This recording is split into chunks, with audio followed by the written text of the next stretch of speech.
Bonjour, écoutez, aujourd'hui je vais répondre à vos questions. Alors il y en a pas mal en anglais, il y en a pas mal en serbo-croate et puis bien entendu en français. En avant, c'est parti. Alors Mimi M, qui avez-vous soutenu pendant la guerre de Bosnie? Que pensez-vous de l'ONU et de ses actions en Bosnie? Ah, moi je n'ai soutenu personne en Bosnie-Herzégovine. Moi je suis journaliste, je ne soutiens personne, absolument personne. Un journaliste ne se doit pas, c'est dans le code du journalisme, un journaliste ne se doit pas de soutenir tel camp ou tel camp. Un journaliste, il doit rapporter les choses, il doit voir des choses et les rapporter à sa rédaction.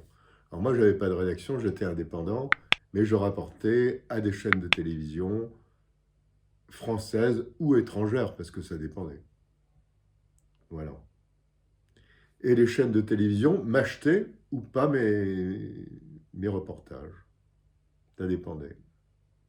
C'est l'offre et la demande. Alors moi, j'avais tendance à aller toujours plus loin, toujours plus dangereux, pour essayer justement de vendre plus.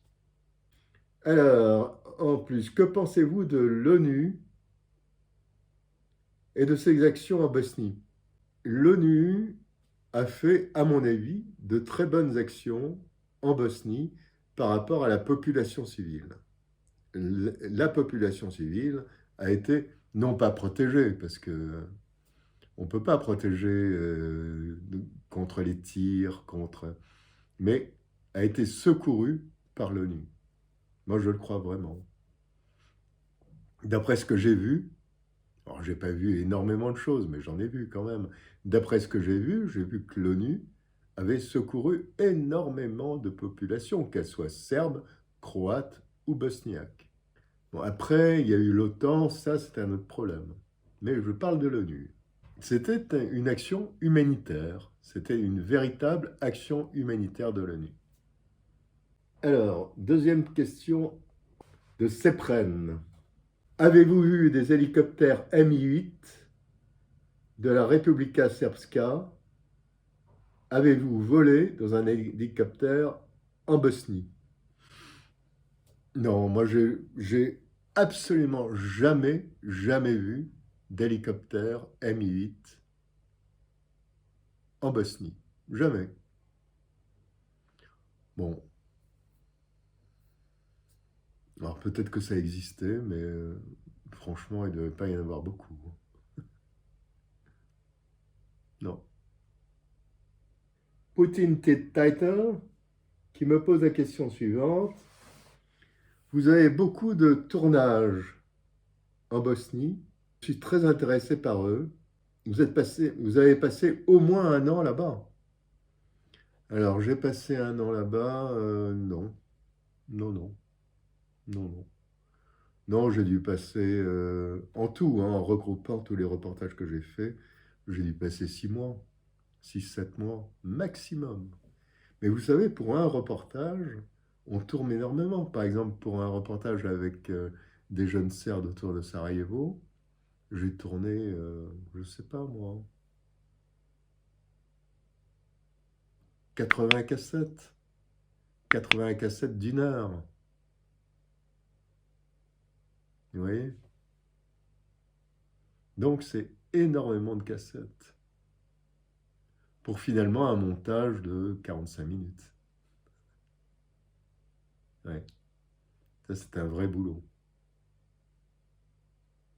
KIB me pose la question suivante.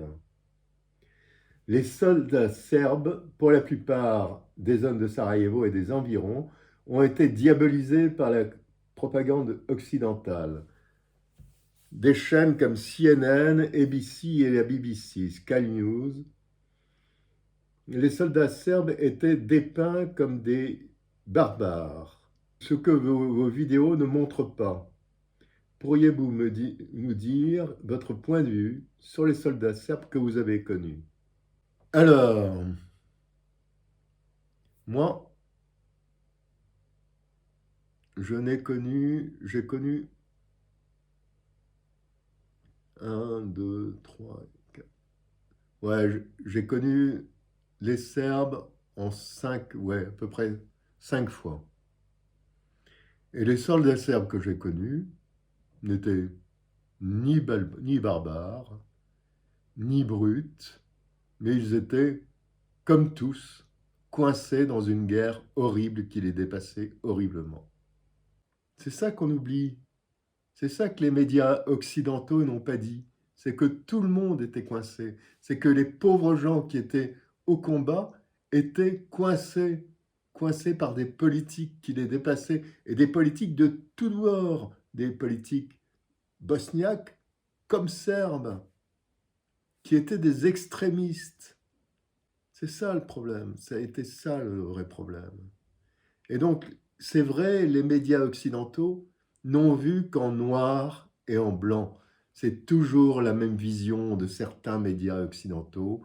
Ils ne voient qu'en blanc et en noir. Il y a les bons et les méchants.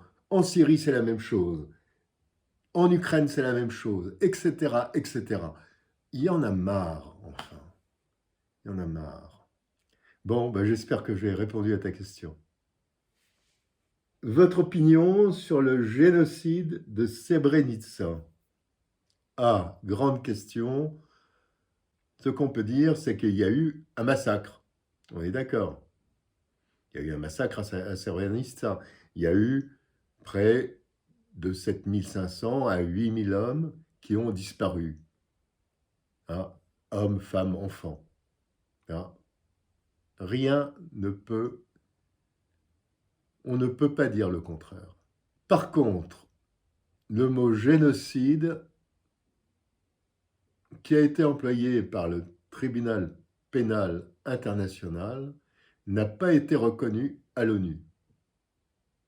Parce que moi, les génocides que je connais, les grands génocides que je connais, c'est le génocide des Juifs, c'est le génocide des Tsiganes, c'est le génocide des Khmers rouges, et c'est le génocide des Tutsis. Ça, c'était notre histoire.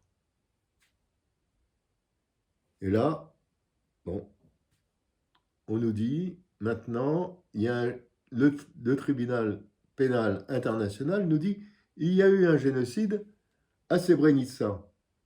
Oui, mais enfin, c'est 8000 hommes.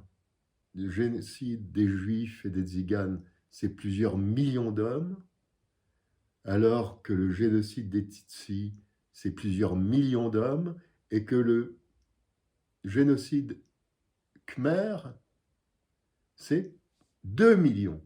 2 millions d'hommes mis en camp de concentration, tués, abattus.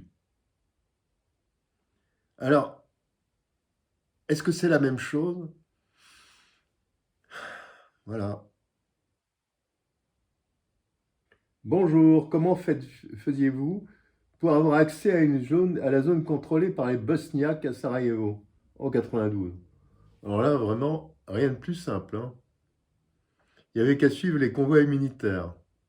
Si tu prenais la voiture, tu prenais les convois humanitaires et tu rentrais dans Sarajevo. Il n'y avait pas de problème. Sinon, sinon, tu prenais l'avion, tu prenais le Transal à Split et tu arrivais à Sarajevo. Pas de problème. Donc, tu vois, il n'y avait pas vraiment de... Non, ça, c'était vraiment pas un problème d'arriver à Sarajevo. Alors après, de l'aéroport, si tu prenais l'avion, il y avait une grande route de l'aéroport à Sarajevo qui était sous le feu des Serbes et de certains Bosniaques. D'ailleurs, c'est là où j'ai eu une confrère de CNN, une super nana d'ailleurs, qui a été blessée au visage et qui a eu la mâchoire complètement arrachée. Jocelyn Leclerc. J'aurais aimé savoir comment vous réussissiez à rejoindre les groupes de combattants de conflits en ex-Yougoslavie. Ah ben ça, je viens de le... Enfin, pas les groupes, Sarajevo. Et puis, pour les Serbes, il fallait passer par la Serbie, c'était encore plus facile. Tu passais par la Serbie, et de la Serbie, tu arrivais à Palais, et là, tu rejoignais les gens de... Avez-vous réussi à prendre contact avec eux par des connaissances interposées? Oui, c'est vrai, pour aller, par exemple, à Brečko, j'ai pris contact pour aller à Brečko avec des gens qui étaient à Paris. Car je ne savais absolument pas comment y aller, je ne savais pas du tout, parce que Brečko était complètement tout au nord de la Bosnie, c'était une ville complètement enclavée, et donc là, oui, j'ai pris contact avec des gens à Paris, une association. Et cette association m'a finalement arrangé le coup pour aller à Brečko. D'ailleurs, vous avez des images. Étant donné que vous avez pu construire des reportages de part et d'autre des lignes de front, suivant donc successivement des groupes armés opposés, comment était vue votre posture de reporter? Non, il n'y avait pas de problème. Évidemment, je ne disais pas que je venais de l'autre côté, hein. Bon, ma posture de reporter était assez bien ressentie. Enfin, du côté bosniaque, de moins en moins, parce que ils avaient eu un problème avec d'ailleurs une journaliste française.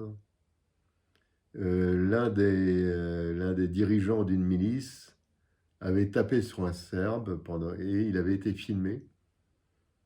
Et il s'était vu à la télévision.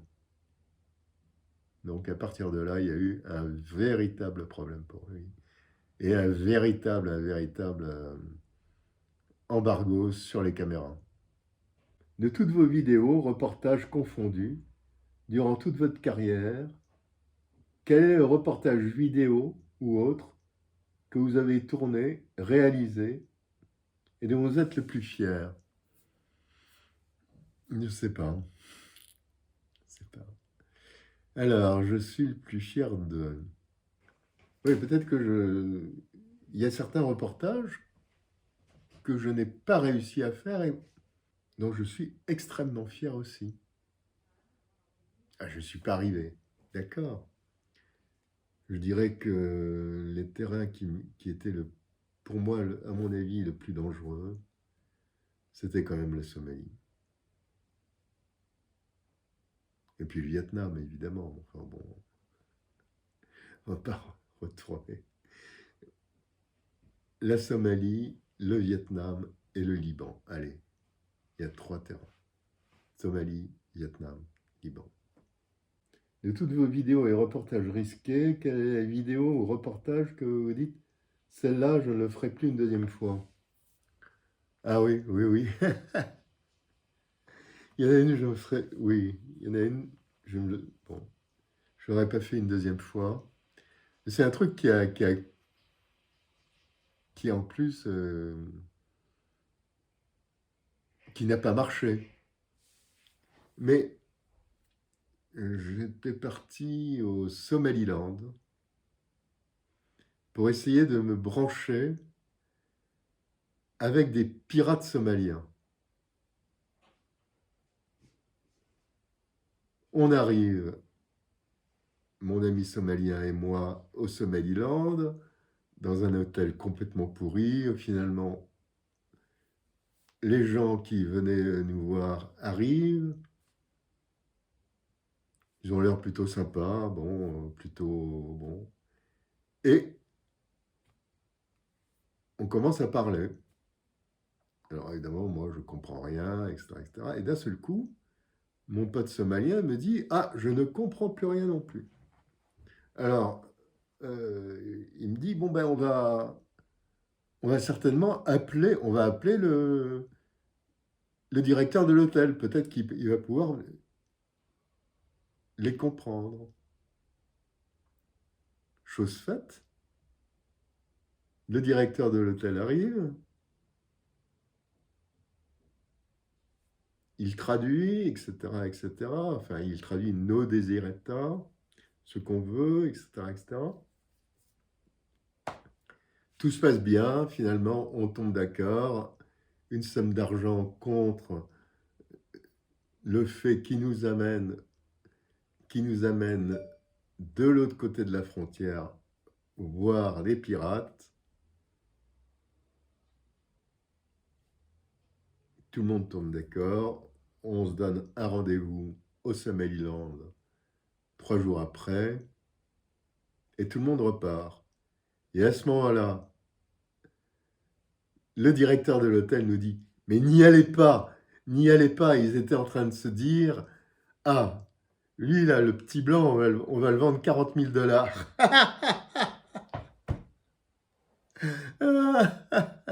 Voilà. Alors là, celui-là, jamais, jamais une deuxième transaction avec des passeurs pour nous amener voir les pirates somaliens. Jamais. Bonjour Philippe, j'ai une question. Quelle est la réaction de Zoran et de Goran lorsque vous leur avez montré les vidéos et qu'ils se sont revus jeunes 20 ans plus tard, avant? Bon, quelle est la réaction? La réaction de Zoran, bon, non, il n'y a pas eu de réaction extraordinaire à ce genre de choses. Alors ça me demande la chose suivante. Où dormiez-vous pendant que vous accompagniez la section serbe? Où mangez-vous? Bah, moi, je dormais avec eux, hein. Je dormais avec eux, là où ils campaient, voilà. Je dormais dans les ruines avec eux. Et j'avais un sac de couchage, c'est tout. J'avais amené avec moi. On était trois, il y avait la traductrice, il y avait mon copain photographe belge et moi. Et on avait tous les trois des sacs de couchage, et voilà. Je voudrais m'engager dans une carrière de journaliste. Avez-vous des conseils à donner pour un débutant sur la pratique du journalisme? Des réflexions sur votre parcours en tant que journaliste.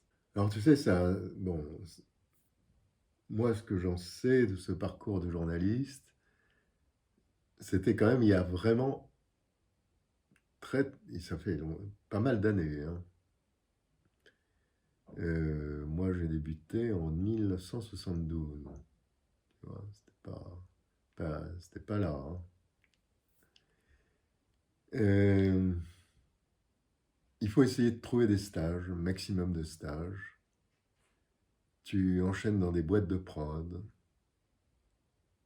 Et puis, tu vois, tu vois. Mais là, tu sors d'une école, je suppose. Tu sors d'une école de journalisme. C'est ça, il faut passer par une école de journalisme, à mon avis, hein. Parce que là, il y a toute une technique à avoir sur le journalisme, sur l'écrit, sur la captation d'images, sur la captation d'images photographiques, pas seulement photographique d'ailleurs, vidéo, journalistique, sur la démarche journalistique, c'est quand même vachement important. Et donc, à partir de là, tu peux pas partir comme ça. C'est terminé, ça. Terminé. Je te recontacterai peut-être. Essaye de me contacter sur mon site, et puis bon, peut-être que je te donnerai des noms de journalistes autres qui sont encore dans le coup. Bon, moi, je ne suis plus. Alors, Edine me pose la question suivante. Après tout ce que vous avez vu en Bosnie-Herzégovine, quelle est votre opinion sur la raison de cette guerre? Écoute, moi, je crois vraiment que cette guerre s'est déclarée. Vraiment, c'est quand même à cause du référendum que cette guerre a éclaté. On ne peut pas dire le contraire. Alors, bon, ben, j'espère que mes réponses vous ont comblé. À bientôt sur la chaîne Au revoir.